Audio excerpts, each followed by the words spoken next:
Every year, thousands of people travel abroad for holidays. Some like to spend their time on a sunny beach. Others like to tour around and see the sights. But tourism isn't a modern invention. People were traveling abroad many centuries ago and came home, just as we do, with exciting stories to tell about the things they had seen. For tourists in the ancient world, the most exciting things to be seen were one or more of what we now call the 7 wonders of the ancient world. Huge, magnificent buildings or structures which showed how skillful and imaginative their creators were, and what marvelous things they could make out of stone and other materials.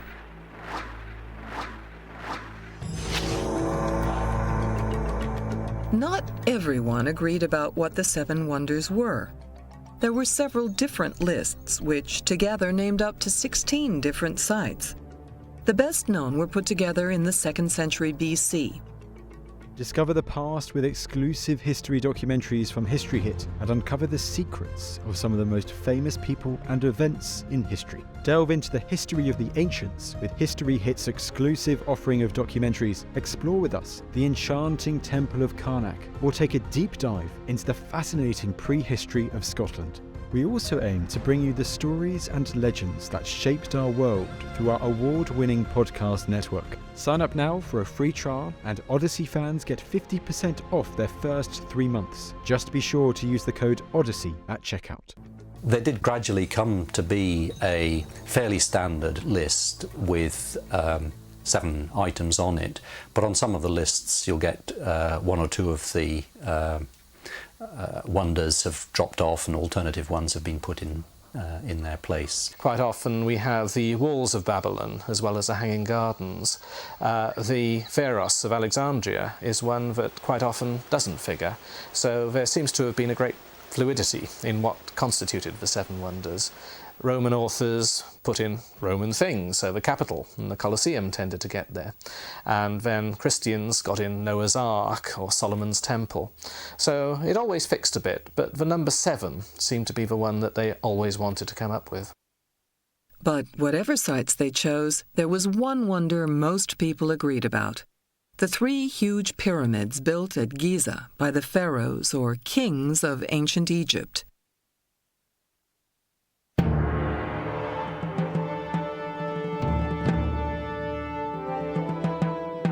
You can still see the pyramids today.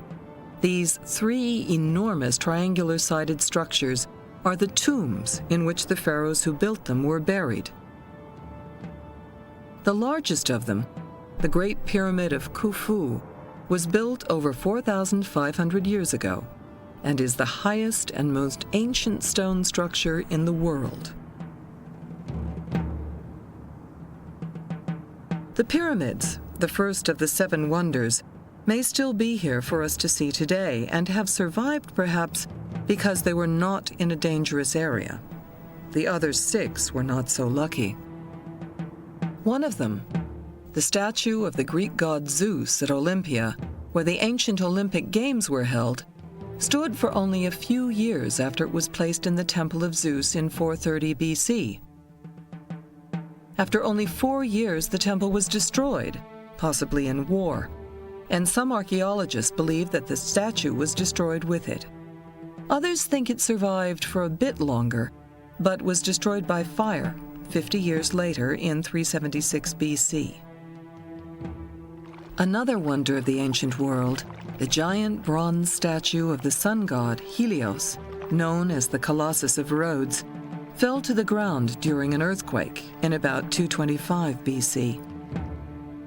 The statue lay where it had fallen for nearly 900 years. Then, in 653 AD, it was broken up by Arab raiders, and its bronze was sold as scrap metal.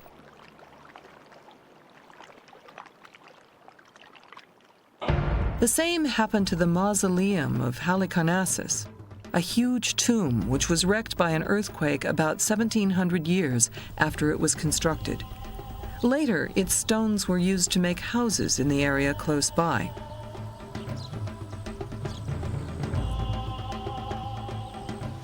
The Pharos, or lighthouse at Alexandria in Egypt, was still there in the 12th century after nearly 1,500 years. But by 1477, it had become a ruin, for in about that year, an Egyptian sultan, Qait Bey, used its stones to build a fort. This statue, depicting Artemis, the Greek goddess of young people, once stood in the Temple of Artemis, the fourth of the ancient wonders.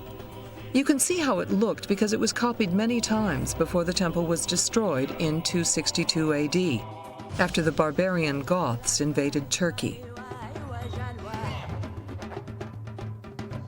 Nothing is left of the Hanging Gardens of Babylon, another wonder of the ancient world, which is usually counted as second only to the Great Pyramids at Giza.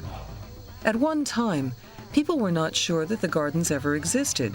Then, in 1899, a German archaeologist called Robert Keldeve, working in Babylon, claimed he had discovered proof that the Hanging Gardens were real.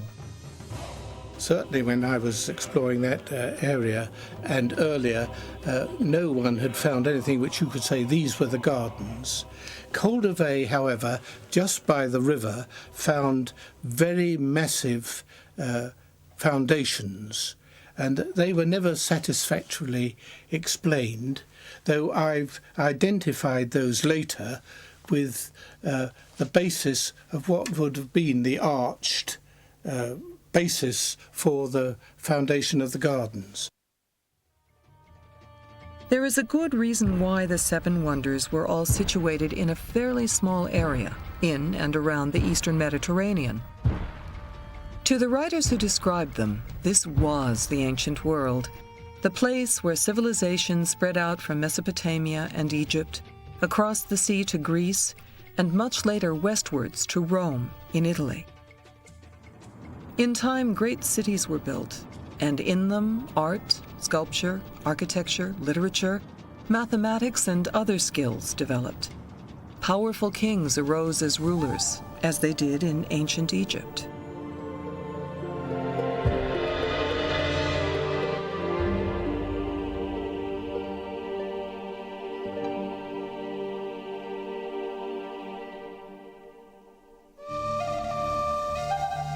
The pharaohs of ancient Egypt were rich as well as powerful, but what they wanted most of all was to be remembered after they were dead. But they would not leave their wealth behind. After death, they wanted to be surrounded by the same magnificence and luxury they had when they had lived. These were the ideas which lay behind the construction of the pyramids at Giza, where the bodies of the pharaohs were specially preserved before they were buried with huge amounts of treasure, gold, silver, jewelry, and precious objects of all kinds. When Khufu, the second pharaoh of the 4th dynasty, came to the throne, Old Kingdom Egypt was at the peak of its magnificence. And Khufu's pyramid was a mirror of this magnificence.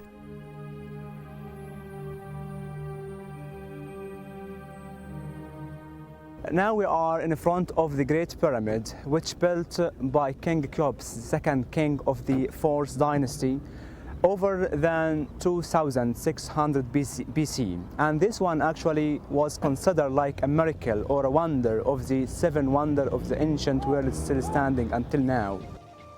Built from more than 2 million limestone blocks, it covered an area of over 13 acres and reached a height of nearly 500 feet. According to the Greek historian Herodotus, who lived in the 5th century BC, 100,000 workers labored to build Khufu's pyramid, which took 20 years to complete. The effort all this took was tremendous. Each of the limestone blocks weighed about 2.5 tons and were quarried many miles up the Nile River. The Great Pyramid and the tremendous amount of work it took to build proved one important thing. Pyramid building was neither fast nor easy. This was why later pharaohs allowed plenty of time for the construction of their own pyramids. In fact, building started almost as soon as a pharaoh came to the throne, and continued throughout his life. The middle pyramid of the three great structures at Giza was the tomb of Khufu's son, Khafre, the fourth king of the fourth dynasty, which was built to a height of about 475 feet. The third, the pyramid of Menkaure, the sixth king, was the smallest, at a height of only 215 feet. Each of the three was originally covered in an outer skin of smooth white limestone, but robbers soon removed it, and all that is left of this casing is a small amount of limestone at the top of Menkaure's pyramid.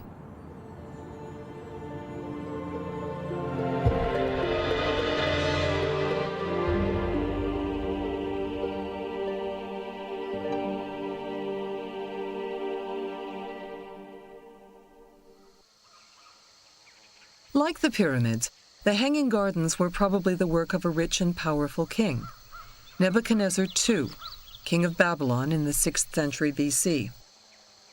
If the classical sources are correct, and the Hanging Gardens were built at about 600 BC, the ruler at that point was Nebuchadnezzar, and he's in fact responsible for pretty much all of the buildings we can currently see at Babylon, as they're sort of the remains. And Babylon at that point was about, it was the biggest city that had ever been built. Nebuchadnezzar had a special reason for building the gardens inside the royal palace. His wife, Queen Amethyst, came from Media, which today lies in northwest Iran. Media was a land full of mountains, forests, and flowers, but Babylon was dry and flat. Amethyst missed the lovely green countryside of her homeland, so to make her happy, Nebuchadnezzar created a small copy of it. In an area about 400 feet square and nearly 25 meters high, he constructed roof gardens, sloping down in a series of terraces, lush green lawns, banks of flowers, and streams, just like the lovely mountain scenery of Amethyst's home. The accounts vary quite a bit for the Hanging Gardens. One thing they seem to agree upon is that it was a rising set of terraced gardens. It seems to have been a rising series of galleries with the gardens planted on top. And one of the sources talks about the light that could come into these galleries so that these themselves could have almost a pavilion structure.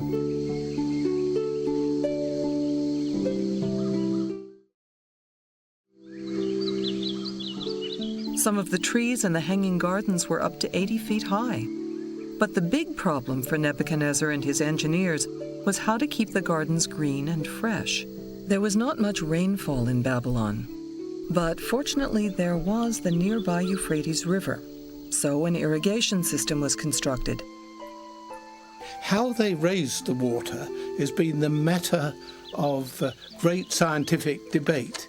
I personally think that at the least they had what the Assyrians and Babylonians called the shadoof method, which was that on each level a bucket on a hinge would take the water up and then it would be emptied at the next level, and then the same would go on up all the levels. The pyramids of Egypt and the Hanging Gardens of Babylon were amazing technical achievements. They proved that human cleverness and ingenuity were already well advanced thousands of years ago.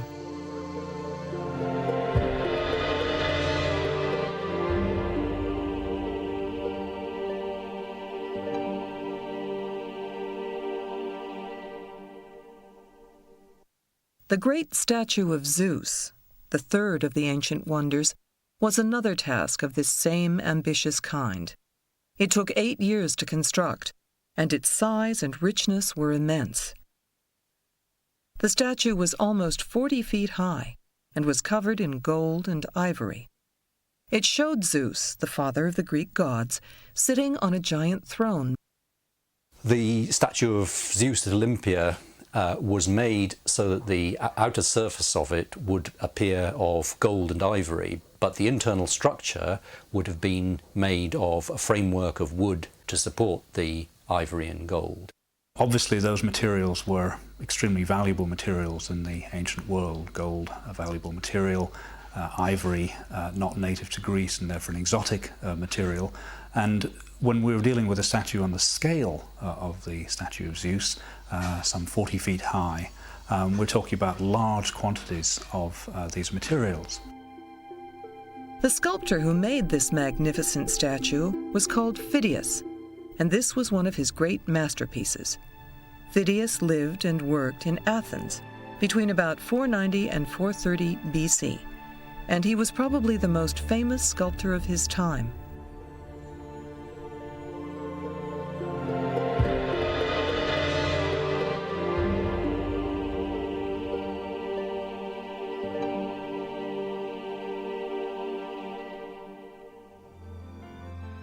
The fourth wonder of the ancient world, the Temple of Artemis at Ephesus in Turkey, was built in about 550 BC for Croesus, king of Lydia, a man who was famous for his huge wealth.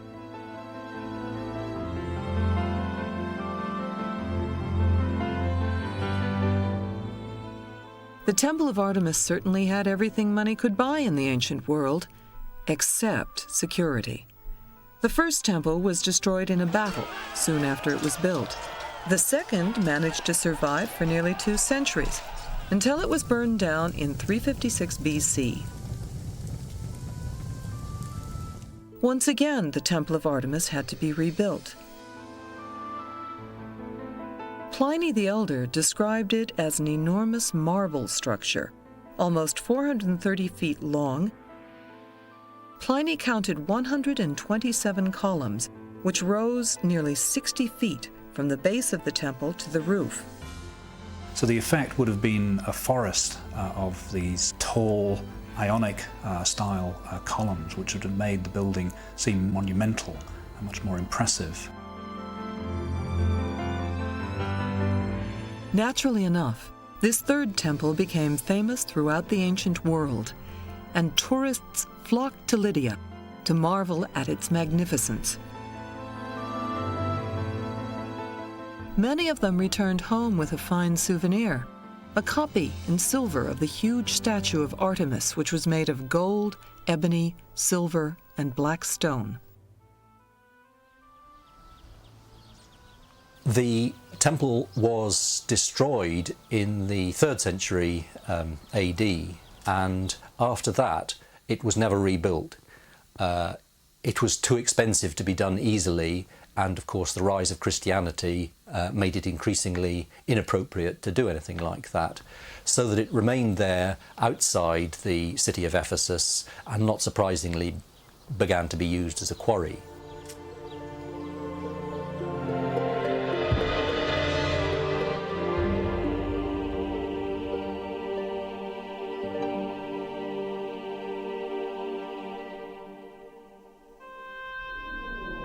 Pliny the Elder also described the fifth wonder of the ancient world, the Mausoleum at Halicarnassus. Like the pyramids, this too was a tomb built by Artemisia for her husband Mausolus, the ruler of Caria in Turkey. Completed in 351 BC, it was, of course, huge.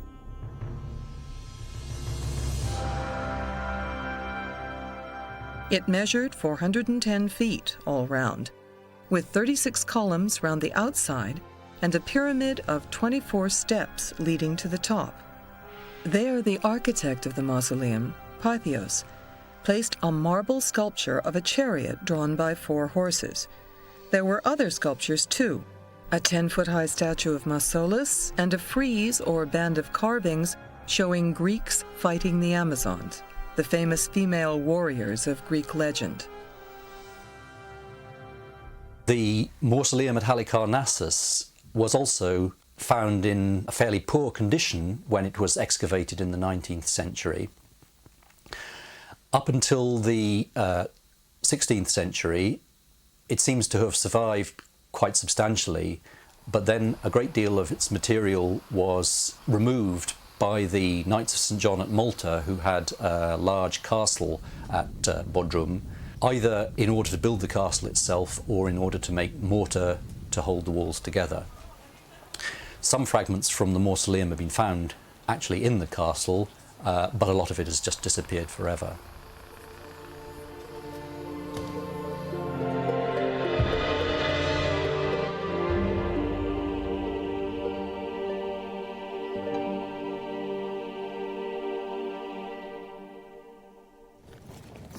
In 305 BC, a Greek army, commanded by Demetrius, the son of one of Alexander the Great's generals, attacked the city of Rhodes. A long and terrible siege followed. This went on for 2 years, until in 304 BC, Demetrius and his army gave up. 12 years after the end of the siege, the citizens of Rhodes decided to erect a huge monument to their success, the Colossus of Rhodes, which became the 6th wonder of the ancient world. The sculptor Chares, who lived in Lindos, another city on the island of Rhodes, was put in charge of constructing the Colossus, which depicted the sun god Helios. Some archaeologists believe that Chares made Helios with one hand shielding his eyes, as if looking out to sea for signs of invading enemies. As its name suggests, the Colossus, which comes from the Greek word for something gigantic, was of enormous size, nearly 200 feet high. Its thumbs were so huge that, according to Pliny, no one could put their arms around them. Pliny also wrote that Chares worked on it for 12 years before it was finished. Many pictures drawn later have shown the Colossus straddling the entrance to the harbor at Rhodes, with 1 foot planted on each side and ships sailing beneath it. What I think is fairly clear is that the idea that it straddled the harbour is quite impossible. It would have had to have had a spread of something of several hundred metres to be able to do that, and clearly no statue in the ancient world, especially when we have some dimensions from ancient writers, could have done that. It may have stood by the harbour, although that's been disputed. Perhaps more likely is that it actually stood away from the harbour a little way in the sanctuary of the god Helios.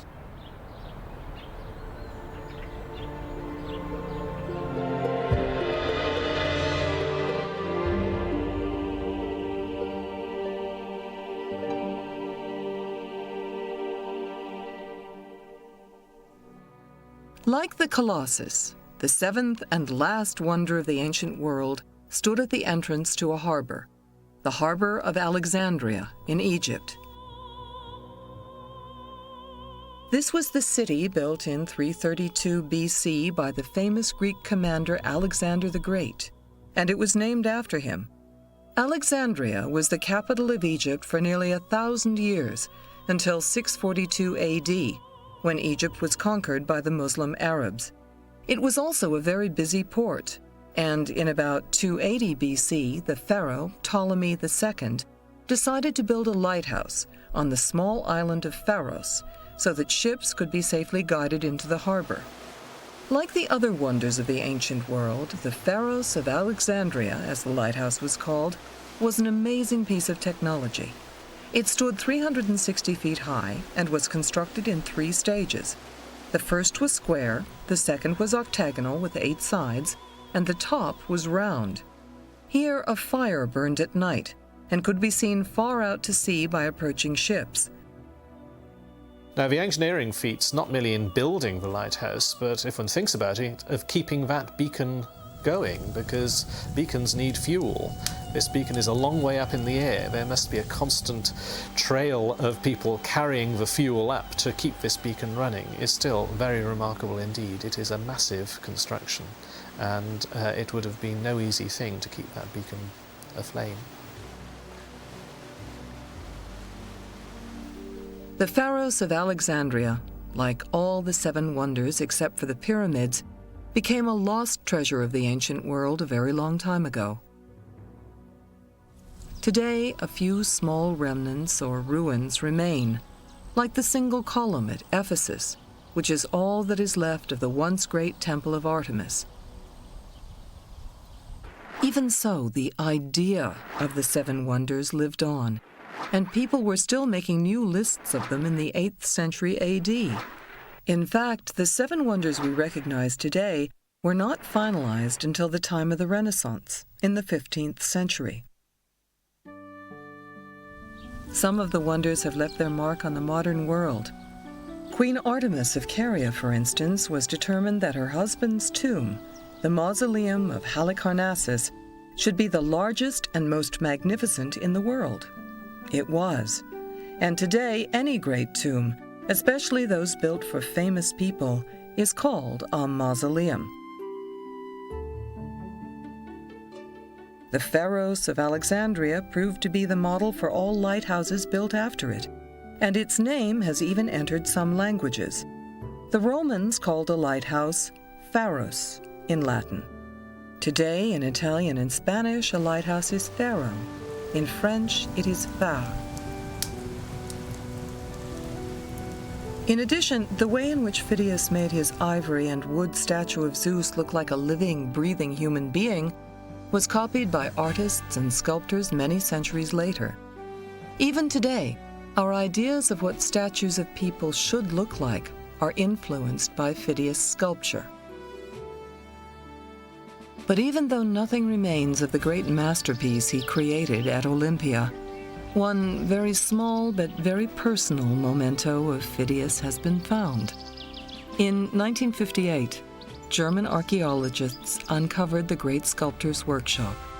There, they found a broken cup, and on it, there was a message. Phiidio imi, it said in Greek. I belong to Phidias.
America was the continent no one knew was there.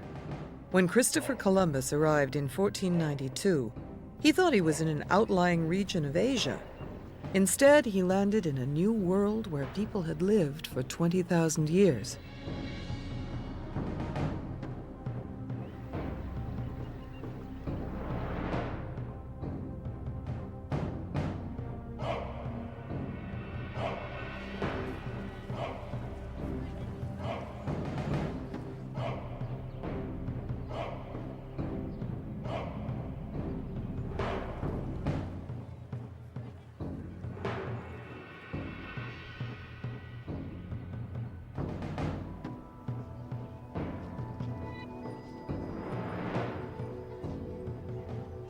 There were two great empires, the Aztec Empire in Mexico and the Inca Empire in Peru.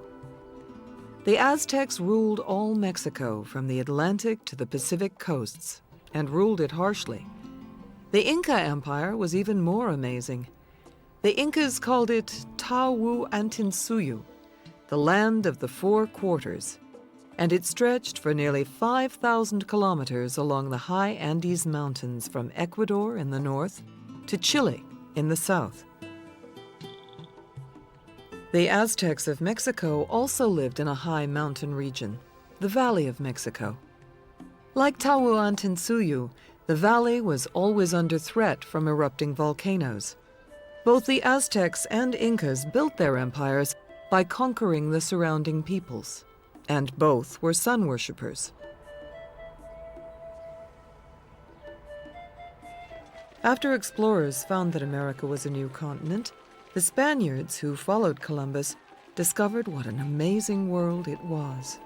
There was gold, there was silver and jewels, There was a vast territory full of jungles, mountains, and rivers for the Spaniards to explore. There were millions of people for Spanish priests to convert to Christianity. The Spaniards were not like the British or the French or the Dutch when it came to empires. Those people were interested in trade. The Spaniards were traders, but they were far more empire builders in the sense that a Spaniard who went to the New World wanted an estate. He wanted to be a lord. The conquest was successful because they had fire weapons, they had horses, and they knew the tactics of war. The Indians were not playing a war. They were not familiar with the kind of war the Spaniards were familiar with.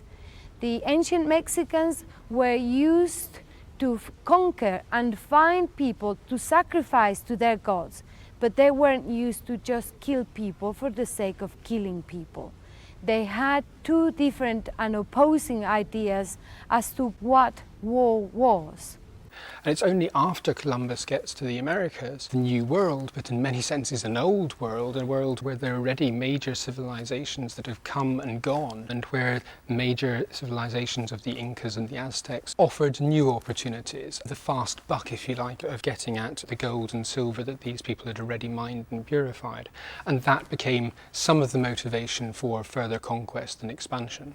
Aztec myths told how the Aztec race originated in Aztlan, the White Land, in northwest Mexico. In about 1168, the Aztecs left Aztlan and began a long journey to the Valley of Mexico. Other peoples in Mexico were afraid of the fierce and bloodthirsty Aztecs and often made them move on. Sometimes the Aztecs fought as soldiers for local tribes. They believed their sun god, Huitzilopochtli, kept their world in existence. To preserve the world, and to make sure that Huitzilopochtli had the strength to rise every morning, the Aztecs sacrificed thousands of people and offered him their hearts.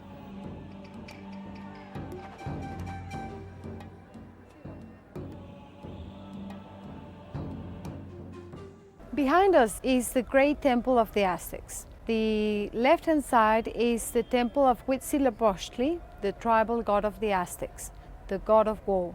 The temple of Huitzilopochtli is recognized by the sacrificial stone called Texcatl in Nahuatl, the language spoken by the Aztecs. Human sacrifice had different versions and it was carried out in several forms.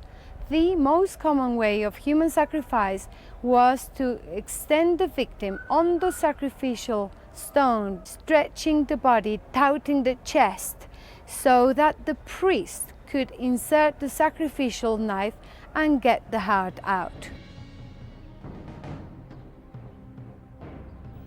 Huitzilopochtli had told the Aztecs that they would found a city at a spot where they saw an eagle perched on a cactus plant. It seems that this happened in the year 1325 on the shore of Lake Texcoco in the Valley of Mexico. Today, the national flag of Mexico marks this event. The flag has an eagle and cactus image at its center.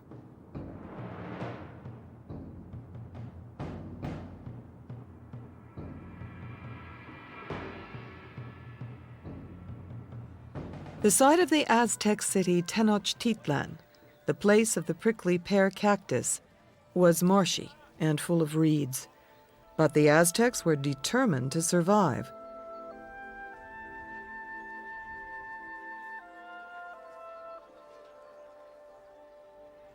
To grow enough food, they built floating garden islands called chinampas.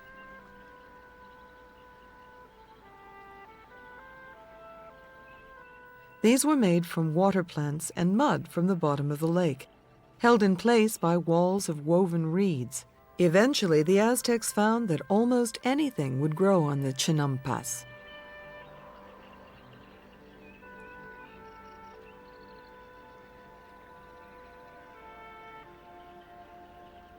Xochimilco is known as the floating gardens.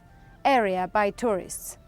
In fact, the name Xochitl in Nahuatl means flower. The local inhabitants cultivate different flowers, and the people sell the flowers to different flower shops in Mexico City.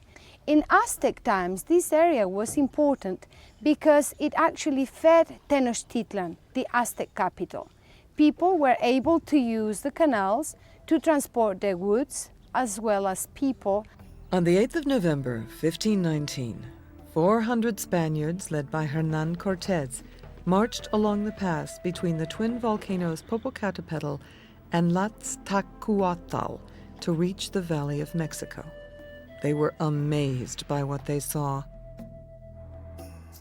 By this time, after 2 centuries, Tenochtitlan had grown from a small settlement into a magnificent city with nearly 300,000 inhabitants.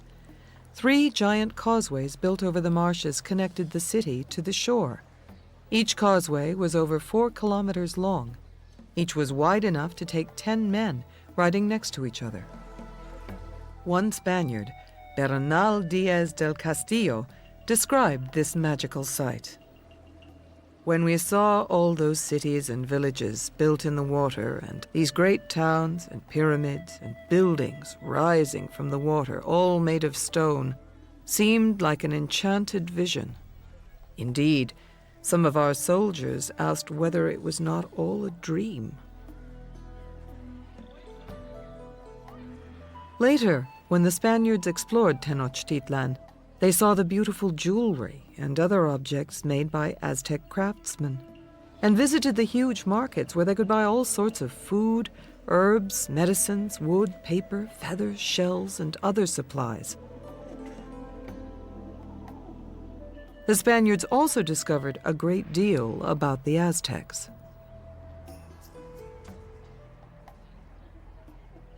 They were intensely curious, particularly the priests, about the Aztec way of life and the Inca way of life, about their customs and their history, everything to do with them. They learned the languages. Partly it was to understand them in order to convert them to Christianity, but the result for us, of course, is an exceptionally detailed record.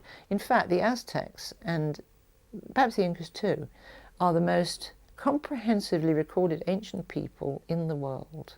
And it was all due to the Spaniards and their intense curiosity. It was not surprising that the Spaniards wanted to possess this amazing civilization, but it was not going to be easy. Cortez and his men were marooned high in the mountains of a strange land. There was no one to help them if the Aztecs turned on them. They could kill the Spaniards and no one would ever know what had happened. Cortez had only one choice. If he captured the Aztec ruler, the great speaker, Moctezuma, he would have power over Moctezuma's subjects.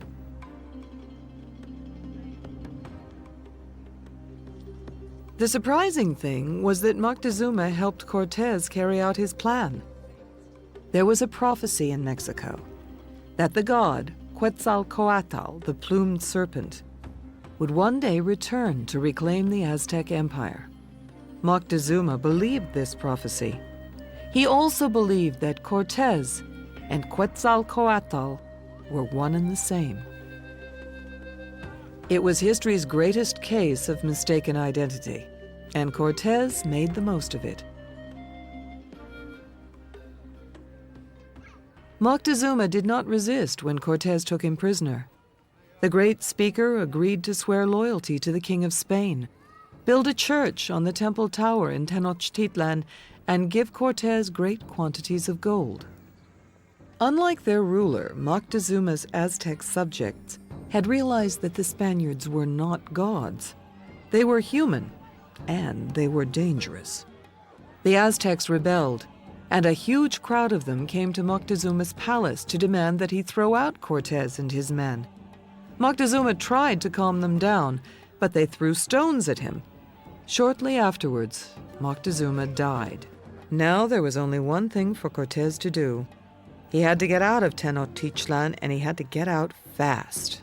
Almost all the Spaniards were injured, and many died as they fled from Tenochtitlan across one of the causeways on the night of the 30th of June, 1520. Afterwards, the Spaniards called the night of their escape the Noche Triste, the Night of Sorrows. It was a terrible defeat for Cortez, but he was a very determined man, and 9 months later he was back.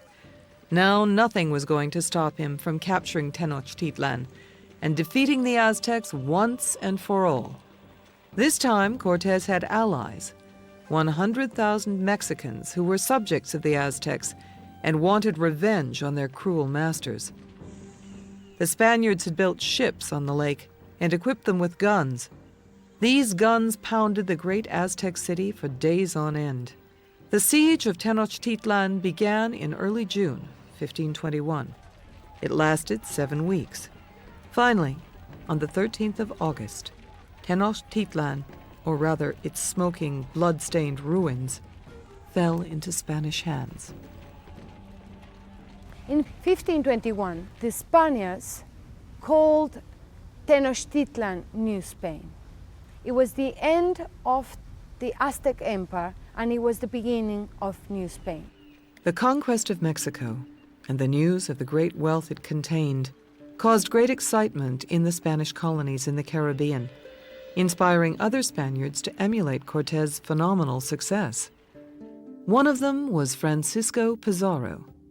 10 years older than Cortez, Pizarro was almost 60, a considerable age for his time, when he embarked on his own ambitious quest to reach and conquer the Inca Empire, which lay well over 3,000 meters high up in the Andes Mountains.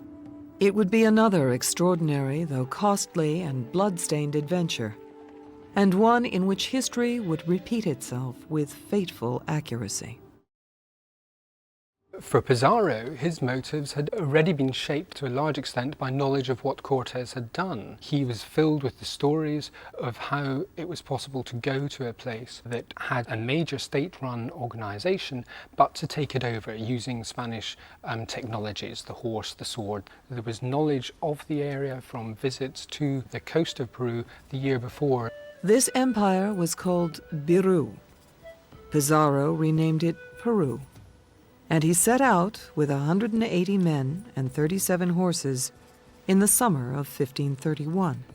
For 7 weeks, the Spaniards struggled through the freezing mountains and along the narrow passes. The air was so thin it was difficult to breathe. But at last, the Spaniards reached Cajamarca. There they met ambassadors sent by the Sapa Inca Atahualpa, who had recently won a civil war with his brother, Huáscar, for possession of the Inca throne. Atahualpa was willing to meet Pizarro, but at this stage he had no idea why the Spaniards had come into his empire. Soon, though, he was going to learn, and the lesson was a terrible one. In the empire Atahualpa ruled, everyone, including Atahualpa himself, had to follow strict rules about the lives they would lead.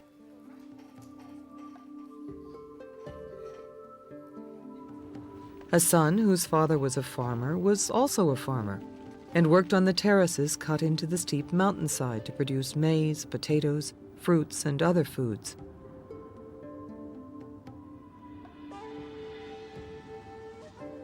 A craftsman's son was also a craftsman. Girls became housewives like their mothers. All Inca men served their mita, or public service, between age 25 and 50. This meant serving in the army, building temples, or working in the gold and silver mines. Atahualpa's life, too, was arranged for him in advance. Like all members of the royal family, he was trained to fight in war, read Quechua, the Inca language, perform religious rituals, and learn how to read the quipus on which the records were kept. Made of knots and twisted fibers mixed with pieces of colored wool, a quipu could contain an amazing amount of information. You had a reader, recorder, to read what was there. You could read off an entire campaign, all the casualties, how much it cost, how far they went, all from these knots. But the Spanish accounts are the first accounts of the sort that we would call accounts, descriptions, reports, observations. Only members of the royal family and the Inca nobles were allowed to know the secrets of astronomy, but its purpose was not scientific.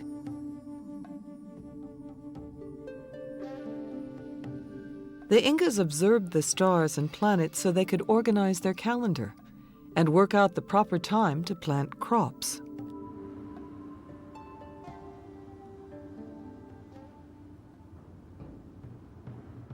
One of the instruments used by Inca astronomers was a specifically shaped stone called the Intihuatana, or the hitching post of the sun.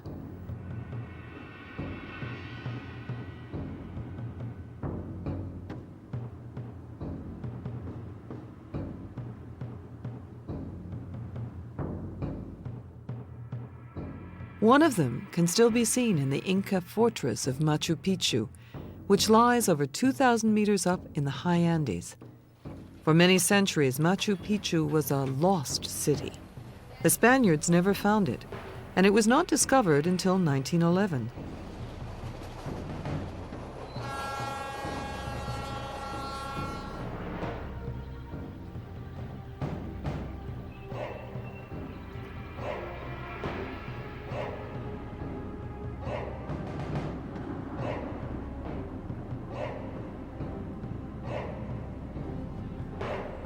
Machu Picchu was also a place to live. Food was grown on its terraces, which had more than 3,000 steps.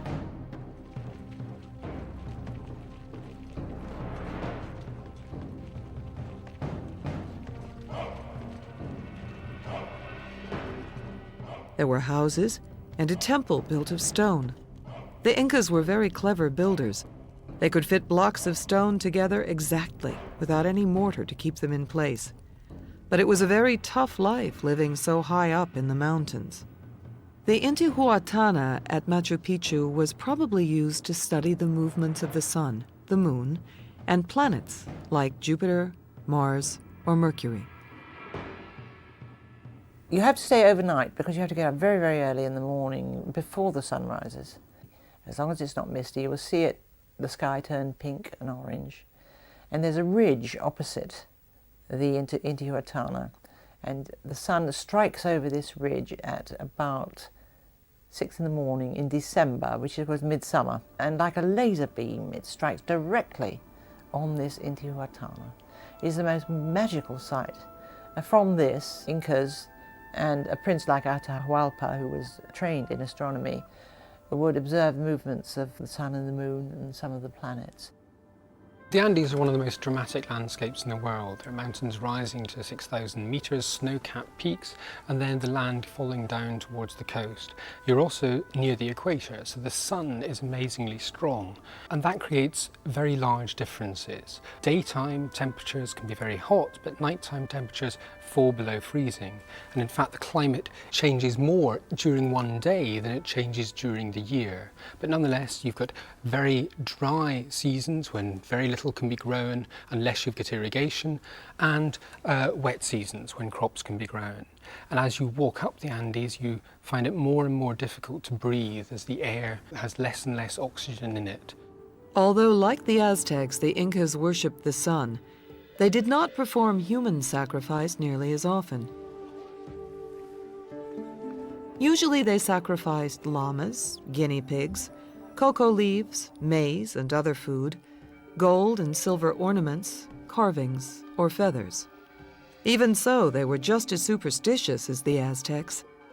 The Incas were terrified of anything unusual, particularly in the sky. They were very sky conscious. An eclipse of the sun was a terrifying experience because they thought a giant puma was gobbling up the sun. So in order to make it go away, they would shout and scream, bang drums, bang tins, make a terrible racket. But superstition was not confined to ordinary Incas. Atahualpa and the royal family were also affected. They were haunted by a prophecy of the Inca wise men who foresaw 3 great disasters: plague, war, and the destruction of the Inca Empire. The plague was a smallpox epidemic. The war was the war between Atahualpa and his brother Huáscar, as they fought to inherit the throne. But what about the third prophecy, When and how would the empire be destroyed, and who would destroy it? Not the Spaniards, or so Atahualpa believed, because when he met Pizarro in the town square at Cajamarca on the 15th of November, 1532, he did not act like a ruler who was facing disaster. The Sapa Inca arrived in a litter smothered in brilliantly colored feathers of tropical birds, and carried by 80 of his nobles. 5,000 warriors accompanied him. Pizarro's priest, Father Vicente de Valverde, approached Atahualpa and demanded that he become a Christian. The Sapa Inca looked at the Bible Valverde gave him, but after a few moments he threw it on the ground. Valverde turned pale with shock. He demanded that Pizarro attack the Incas there and then, even though most of them were unarmed. This is what Pizarro had planned all along. He had hidden his soldiers in the streets surrounding the square at Cajamarca, together with a large gun.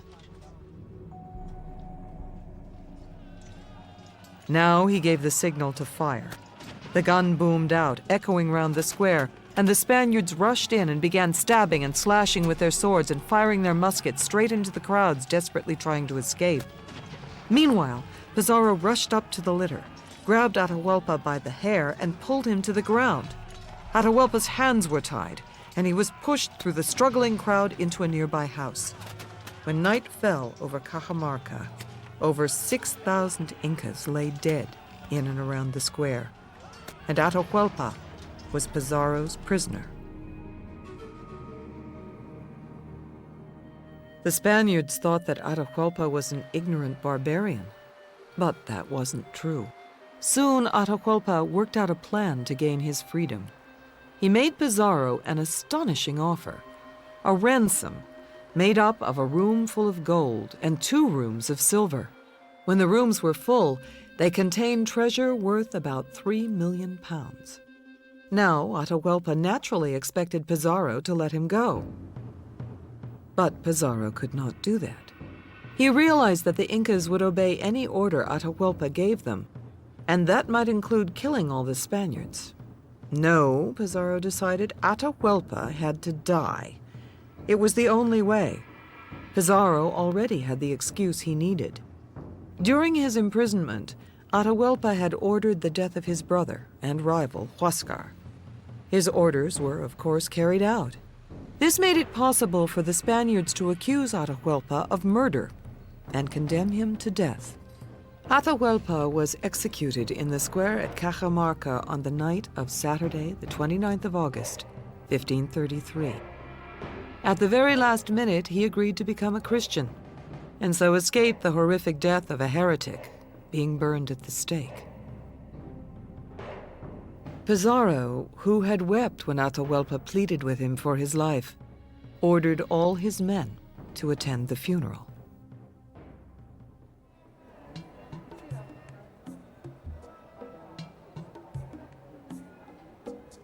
In the next few years, the Spaniards conquered both Mexico and Peru, and so brought to an end the Aztec and Inca empires. Inca and Aztec gold, silver, and other treasures helped to make Spain the richest and mightiest power in Europe. But there was more to the Spanish conquest than getting rich. A new Spanish city, Mexico City, was built over the ruins of Tenochtitlan, so obliterating the once beautiful Aztec capital. The Aztecs and Incas were converted to Christianity. Many of the Aztecs' holy books were burned. Churches replaced the ancient temples. Human sacrifice was forbidden. Both Aztecs and Incas were forced to work hard for the Spaniards, on farms or in the mines. Before the Spaniards came, they had been used to a fairly leisurely life, and thousands of them died. More thousands died from European diseases, smallpox, typhus, typhoid fever, because they had no natural resistance to them. The Nahuatl language of Mexico survived. So did Quechua in Peru, as well as some of the ancient customs and the markets. But very little else was left of 2 once great civilizations.